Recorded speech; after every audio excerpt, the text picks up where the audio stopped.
Good day and welcome to a new video. Don't forget to like, share, subscribe.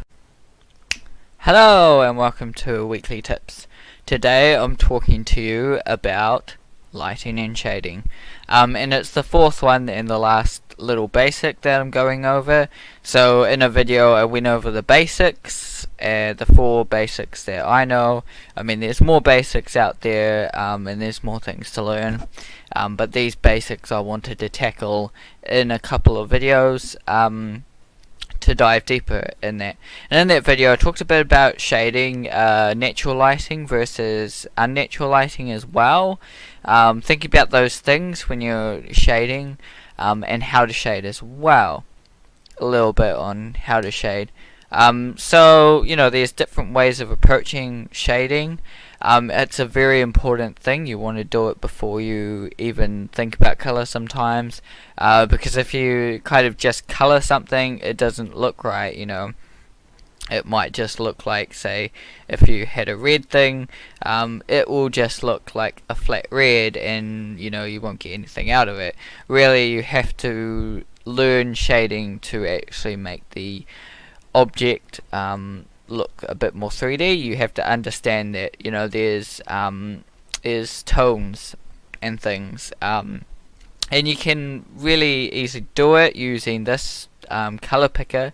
You know, you've got these colors going from dark to, you know, black, all the way to, you know, that certain hue, and then up and down for how dark you want it, and things like that, and also how light you want it this way as well, whether you want it that way. But anywho, yeah, there's many ways we shade.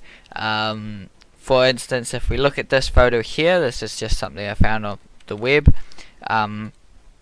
It's basically showing you the difference between, you know, unnatural light, unnatural light, sorry, and natural light during noon.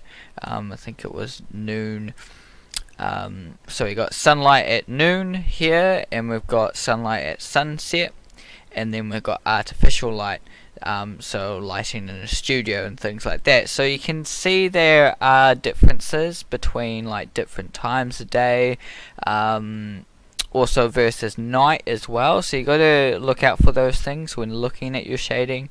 As I can see here, just by looking at the different times, the natural light versus the unnatural light. With the unnatural light, the looks like the darkers, the shadows are much more clearer than they are in the natural sunlight. You know, I mean, noon is usually at its brightest, so I mean, different times of the day you've got different things going on with shadow and things like that. But you know, you see there are differences. So you got to think about that when lighting up your scene. I mean, there's heaps of courses and things, and also I can go further into this. Like I say in some of my videos, I can go further into this later on.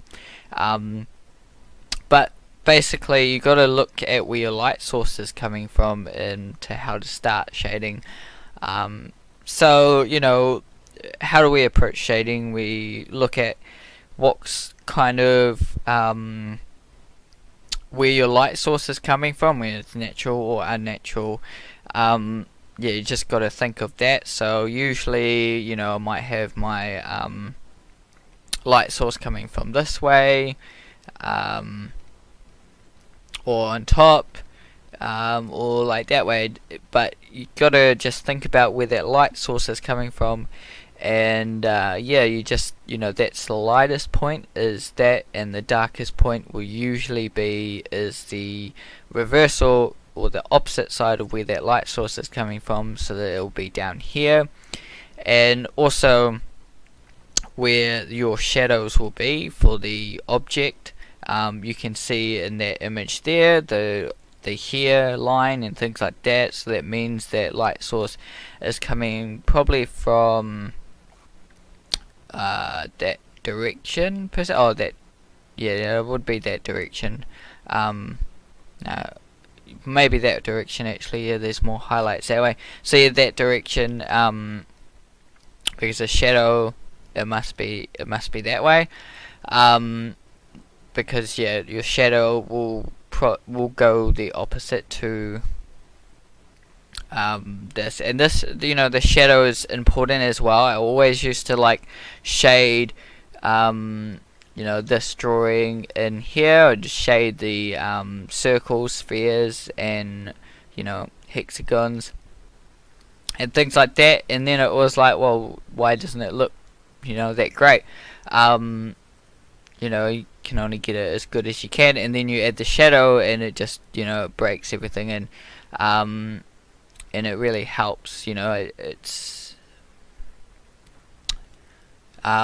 with shadows, are usually it's usually darker where the object is hitting the ground, and lighter as it's fading away.